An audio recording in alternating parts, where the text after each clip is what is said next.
안녕하세요. C.S. 루이스의 고통의 문제 읽기 30번째 영상입니다.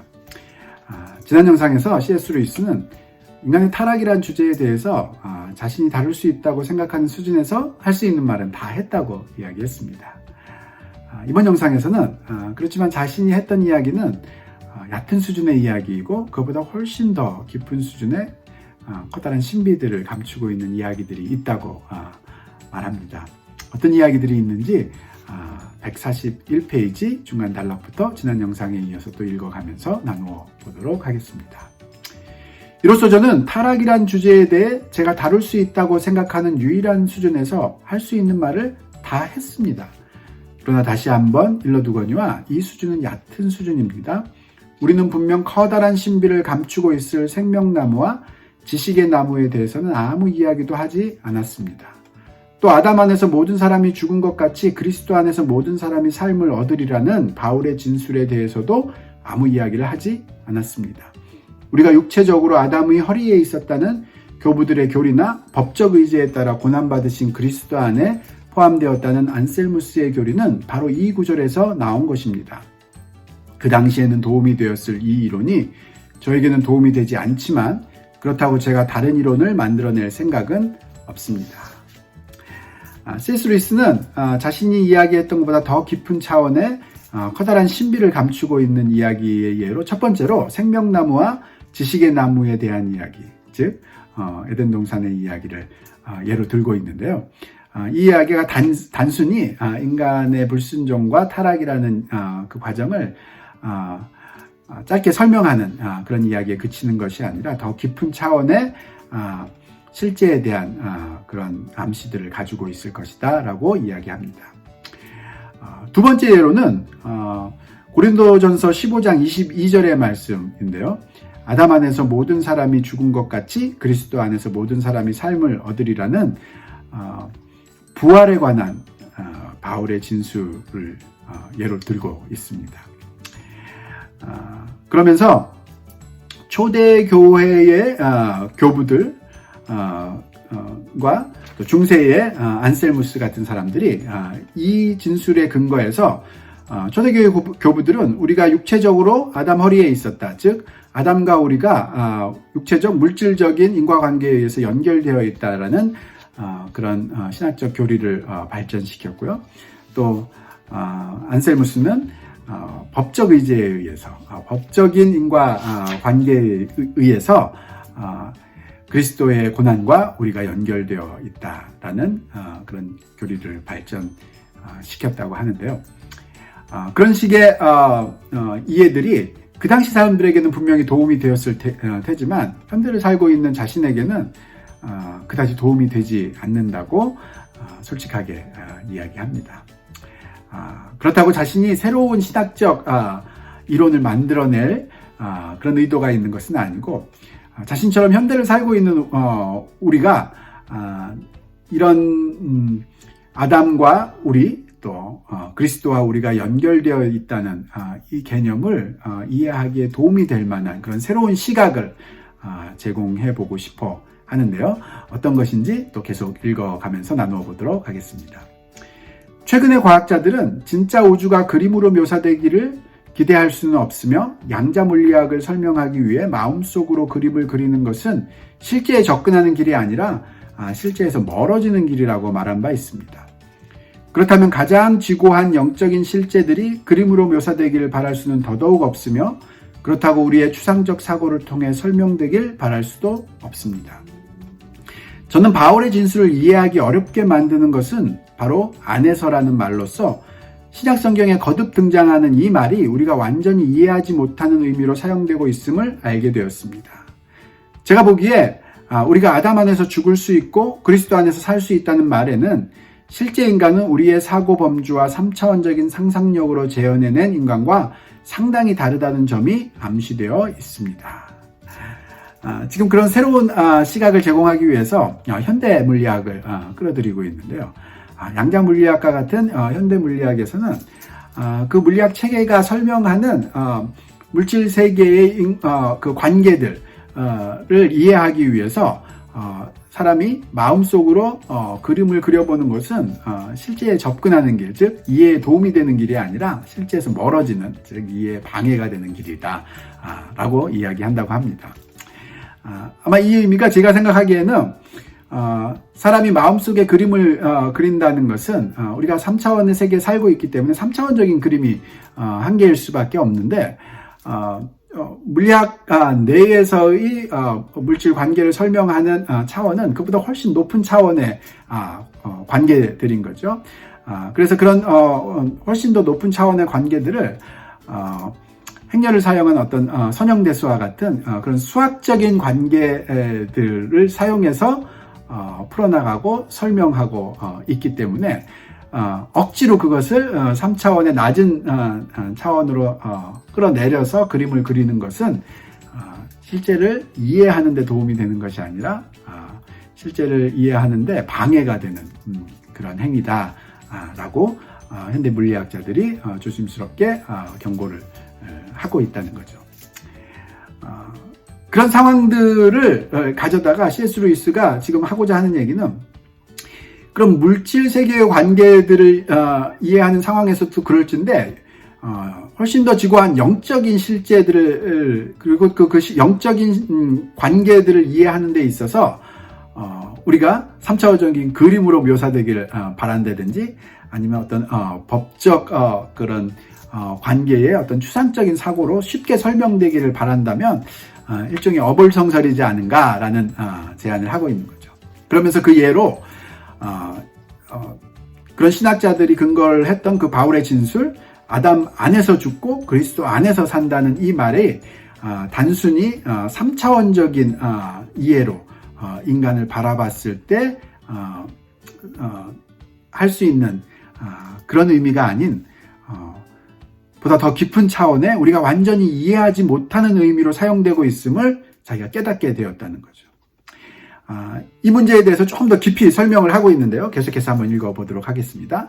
다시 말해서 각 개인을 구별시켜주는 개별성, separateness라고 영어도 적혀있네요. 오직 인과관계에 의해서만 조정되는 개별성이 절대적인 실제 안에서는 우리가 전혀 아는 바 없는 개념, 즉 서로 생명을 주고받는 작용, 인터이네니메이션에 의해 평형을 이루고 있다는 것입니다. 즉 자신이 보기에는 겉으로는 눈으로 보이는 개인이라는 개별성이 인과관계에 의해서 그 관계를 형성하고 있다면 더 깊은 곳에서 절대적인 실제 안에서 우리가 눈에 보이지는 않지만 그 영적인 상황에서는 서로 생명을 주고받는 인터이네니메이션이라고 자신이 이름 붙인 우리가 잘 알지 못하는 어떤 그 개념에 의해서 연결되어 있는 상태, 그런 상태가 지금 그 두 가지의 힘이 평형을 이루고 있는 그런 모습이지 않는가라고 조심스럽게 제안을 하고 있습니다. 아담과 그리스도처럼 중대한 원형적 개인들의 행위와 고통은 법적 의제나 은유나 인과율에 의해서가 아니라 그보다 훨씬 더 깊은 차원의 방식에 의해 우리의 행위와 고통이 될 수 있습니다. 그러면서 아담, 예수 그리스도처럼 원형적인 개인들이 했던 행위와 고통들이 우리와 어떻게 연결되느냐를 설명할 때 안셀무스처럼 단순한 어떤 법적인 관계 또는 초대 교부들처럼 물질적인 인과율로만 설명할 수 있는 것이 아니라 그보다 더 깊은 차원의 지금 이야기했던 서로 생명을 주고받는 인터이네니메이션이라고 자신이 이름 붙였던 더 깊은 차원의 어떤 영적인 관계가 있다라고 보는 것이 옳다는 거죠. 그렇다고 해서 범신론에서처럼 각 개인이 일종의 영적 연속체 속에 용해된다고 믿는 것은 아닙니다. 그것은 우리 믿음의 전체적인 방향과 맞지 않는 생각입니다. 그러나 개성과 긴장 관계에 있는 어떤 다른 원리가 있을 수 있습니다. 우리는 성령이 인간의 영혼에 실제로 현존하시며 작용하신다고 믿습니다. 물론 범신론자들처럼 이것이 곧 하나님의 일부나 변형이나 외양이라는 뜻이라고 생각하지는 않죠. 결국 우리는 피조된 영혼들의 경우에도 그에 적합한 수준에서 이와 같은 말을 할 수 있다고. 즉, 각 영혼들은 서로 다른 존재임에도 불구하고 사실은 다른 모든 존재 내지는 어떤 존재 안에 현존하고 있다고 가정해야 하지 않을까 생각합니다. 즉 이런 이야기를 하다 보면 어떤 사람들은 그런 범신론처럼 겉으로 보이는 개인, individuality 또는 separatedness, 이런 개별성이라는 것은 허구에 불과하고 보이지 않는 어떤 영적인 연속성, 모든 개인이 다 어떤 신의 어떤 일부나 변형이나 외양일 뿐이다라는 그런 말을 하고 있는 것이냐라고 한다면 그거하고는 전혀 다르다는 거죠. 그런 식의 범신론적인 생각은 기독교의 믿음의 전체적인 방향과 절대 맞지 않는 그런 생각이다라고 이야기합니다. 단지 자기가 주장하는 것은 개성이라는 individuality라는 인간의 개별성과 긴장 관계에 있는 어떤 또 다른 원리가 있을 수 있다. 그래서 그 원리에 의해서 다른 모든 존재들이 서로 다른 존재 안에 같이 있을 수 있는 그런 존재 형식이라든지 아니면 어떤 한 존재 안에 모든 존재가 같이 공존할 수 있는 그런 식의 존재 형식이 가능하지 않을까, 그렇게 받아들여야 된다라고 생각한다는 거죠. 이 말을 들으면서 제가 떠오르는 생각은 역시 고린도전서에 나오는 우리가 그리스도 안에서 한 몸이다라는 이 말을 지금 떠올릴 수 있다고 생각하는데요. 그리스도 안에서 모든 인간이 개별적인 인간이 한 몸으로 현존할 수 있다. 그런 현실이 영적 세계에서 가능하다라고 볼 수 있다는 거죠. 이런 식의 새로운 관점을 우리에게 제안하면서 곁들여서 그거를 뒷받침하는 그런 개념으로 우리가 물질 개념 속에 원거리 작용을 받아들여야 하는 것과 똑같이라는 그런 구절을 여기에 또 같이 썼는데요. 원거리 작용이라는 것이 바로 양자 물리학에 나오는 아주 유명한 개념인데요. 양자 물리학처럼 아주 가장 작은 수준의 그런 물질들의 관계를 이해함에 있어서 그런 관계들이 양자 얽힘이라는 영어로는 entanglement라고 하죠. 그런 관계로 엮이는 경우들이 있는데, 즉 하나의 입자가 위쪽 방향으로 회전을 하고 있다면 그거와 양자 얽힘으로 엮여 있는 다른 입자는 반드시 아래쪽 방향으로 회전을 해야 되는 그런 상황들이다라는 것이 양자론의 결론이라면, 그 두 관계가 설정이 되기 위해서는 때로는 빛보다 더 빠른 속도로 자기가 어떤 방향으로 돌고 있는지 그 정보가 주어져야 되는 상황이 생기는데, 그런 건 있을 수 없다라고 본 것이 아인슈타인이었죠. 아인슈타인이 그래서 그런 식의 주장을 지금 원거리 작용이라고 하는 이 양자론의 개념, 영어로는 action at a distance라는 그 개념을 그런 건 있을 수 없다라는 뜻으로 아인슈타인은 spooky action at a distance, 으시시한 그런 원거리 작용이라고 놀리듯이 불렀었는데요. 즉 이런 식의 개념이 양자론과 상대론을 합쳐서 하나의 통일장의 이론을 만들기 어렵게 만드는, 사람들이 극복하기 어려운 그런 개념이었지만 점점 더 시간이 갈수록 그런 원거리 작용이라는 것이 있다. 즉 물질 세계도 우리가 알기 어려운 보다 더 감춰져 있는 깊은 차원에서 모든 물질들이, 모든 소립자들이 연결되어 있는 그런 면이 물질의 실제이다라는 것을 계속 보여주는 것처럼, 영적인 실제 안에서도 우리가 눈으로 보이지는 않지만 더 깊은 차원에서 우리 모두가 그리스도 안에서 하나 될 수 있는 그런 영적인 실제가 존재한다라고 보는 것이 그렇게 어려운 일이 아니다라고 지금 제안을 하고 있는 것 같습니다. 누구나 알겠지만 구약 성경은 때때로 개인이라는 개념을 무시하는 것처럼 보입니다. 하나님은 야곱에게 내가 너와 함께 애굽에 내려가겠고 정녕 너를 인도하여 다시 올라올 것이며 라고 약속하셨는데, 그 약속은 야곱의 시신이 팔레스타인에 묻히고 그의 후손들이 이집트에서 탈출하는 사건을 통해 성취됩니다. 이런 관념이 부족이나 가족을 앞세우고 개인은 늘 간과했던 초기 공동체 사회 구조와 관련되어 있다고 보는 것은 아주 당연한 일입니다.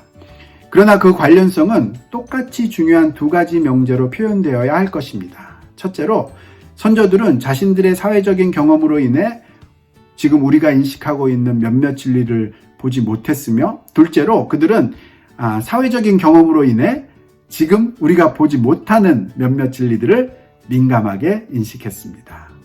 법적 의제와 입양, 공로와 죄책의 전이 내지는 전가라는 개념들이 지금 우리가 느끼듯이 과거에도 인위적으로 느껴졌다면 지금까지 신학에서 감당했던 역할을 결코 감당하지 못했을 것입니다. 그러면서 지금 성경에서 나오는 인간 사이의 실제적인 관계를 묘사함에 있어서 개인이라는 개념이 지금 현대인들이 훨씬 더 분명하게 보고 있는 이 개인이라는 개념이 종종 무시되는 것처럼 보이고, 모든 것이 어떤 가족이나 부족 간에 그런 연결되어 있는 공동체의 개념으로만 자꾸 설명하는 것이 사람들은 쉽게 그것은 그 사람들의 사회적인 경험 때문에 그렇게 인식하는 것이다 라고 말해버리는데, 사실 거꾸로 생각하면은 그 사람들의 그런 사회 경험 때문에 그런 면의 실제는 더 잘 볼 수 있었던, 우리보다 훨씬 더 잘 볼 수 있었다고 이야기할 수 있지 않겠느냐. 그래서 우리에게는 조금 더 생소한 법적 의제 또는 입양, 공로와 죄책의 전이 이런 식의 신학적인 옛날에 신학적인 그 이론들이 우리에게는 굉장히 인위적으로 느껴진다면, 그들에게는 뭔가 더 제대로 실제를 볼 수 있는 그런 설득력 있는 이론으로 다가왔던 것이 당연했을 수도 있다라고 제안을 합니다. 그런 면에서 우리가 갖고 있는 약점들, 또 우리가 갖고 있는 강점들을 잘 파악을 한다면 실제를 이해하는 데 더 큰 도움이 받을 수 있지 않겠는가라는 제안을 하고 있다고 보여집니다. 저로서는 휘장으로 가려진 것처럼 불가해 보이는 문제에 한 번쯤 눈길을 주는 것도 괜찮다는 생각으로 이런 이야기를 했습니다만, 이미 말했듯이 이것은 이 장의 논의에 해당되지 않는 이야기입니다.